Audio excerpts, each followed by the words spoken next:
আসসালামু আলাইকুম। Welcome to my channel Taslima's lifestyle.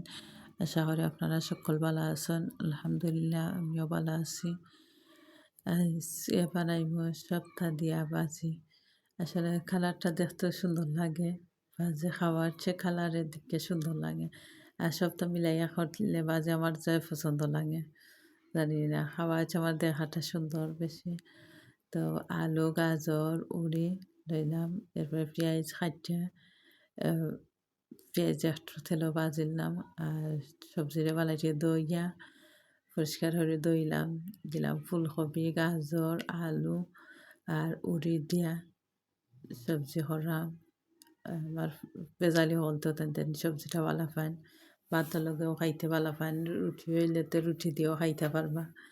তো একটু বলাইয়া হলাম হয় ভাত দিয়ে খাইয়া সকালে রুটি দিয়ে খাইবানি। আর দেখুন কত সুন্দর কালারটা আইছে বাজে। খাওয়ার চেয়ে দেখার একটা সুন্দর আছে না, দেখতে যেমন সুন্দর হয় যদি খাইতেও জিনিসটা ভালো লাগে। আর আমিও একটা পছন্দ করি, মনে করি দেখাটা সুন্দর হইতো, দেখার সুন্দর হইলে খাইতেও মজা। আর চলে যে মজা হয় বাজিটা আমরা করে হলেও আমরা পছন্দ করি, খাইতে যে মজা আছে তার সকল বালাতা হয়।